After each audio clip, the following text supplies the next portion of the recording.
നമസ്കാരം. ലേഖന വിവാദം ഒരു ഭാഗത്ത് മുറുകുമ്പോൾ കോൺഗ്രസിനെ ട്രോളുകയാണ് ശശി തരൂർ. സംസ്ഥാനത്തെ വ്യവസായ വളർച്ചാ വിഷയത്തിലെ പരാമർശത്തിന്റെ പേരിൽ തന്നെ വിമർശിച്ചവരെയാണ് തരൂർ ട്രോളുന്നത്. പാർട്ടിക്കകത്ത് നേതാക്കൾ തമ്മിൽ തല്ലുന്നതിൽ ദുഃഖമുണ്ടായിരുന്നു. എന്നീ വിഷയത്തിലെങ്കിലും അവർക്കിടയിൽ ഐക്യം വന്നല്ലോ, അതിൽ സന്തോഷമുണ്ട്.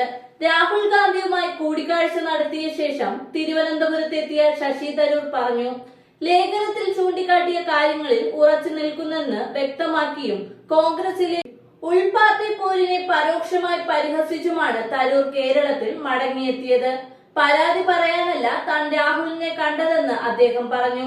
ഞാൻ ഒരു കാര്യത്തിലും പരാതി പറയുന്ന ആളല്ല. കുറെ നാളായി പറയാൻ ആഗ്രഹിച്ച ചില കാര്യങ്ങൾ അറിയിക്കാനാണ് പോയത്.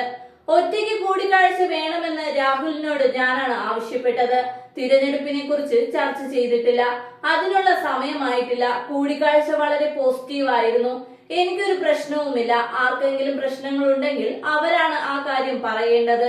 ഞാൻ എഴുതിയ ലേഖനത്തിന് ആധാരമാക്കിയ റിപ്പോർട്ടിനെ കുറിച്ചാണ് വിമർശനമുയർന്നത്. വേറെ കണക്കുകൾ ഉണ്ടെങ്കിൽ കേൾക്കാൻ തയ്യാറാണ്. കേരളത്തിലെ തൊഴിലില്ലായ്മയെയും അത് പരിഹരിക്കാൻ ആവശ്യമായ മാർഗങ്ങളെ കുറിച്ചും കഴിഞ്ഞ 16 വർഷമായി ഞാൻ പറയുന്നു. ഞാൻ ആവശ്യപ്പെട്ടുകൊണ്ടിരുന്ന കാര്യങ്ങൾ നടന്നുവെന്ന് റിപ്പോർട്ടിൽ കണ്ടപ്പോൾ അത് ചൂണ്ടിക്കാട്ടിയാണ് ലേഖനം എഴുതിയത്. അതേക്കുറിച്ച് കൊച്ചിയിൽ പ്രസംഗിക്കുകയും ചെയ്തു. ഞാൻ ആധാരമാക്കിയത് CPM-ന്റെ റിപ്പോർട്ടല്ല, വിവാദമുണ്ടാക്കാനല്ല ലേഖനം എഴുതിയത്. എന്നാൽ ലേഖനത്തിൽ ചൂണ്ടിക്കാട്ടിയ വിഷയത്തെക്കുറിച്ച് ചർച്ച വന്നത് നല്ല കാര്യമാണ്. ജനങ്ങളെ ബോധവൽക്കരിക്കാൻ അത് സഹായിക്കും. കക്ഷി രാഷ്ട്രീയം കളിച്ചിട്ടുമില്ല. തങ്ങളുടെ ഭാവി സംരക്ഷിക്കാൻ എന്തൊക്കെ നടപടികളാണുള്ളതെന്നാണ് ജനം നോക്കുന്നത് എന്നുമായിരുന്നു തരൂർ പറഞ്ഞത്.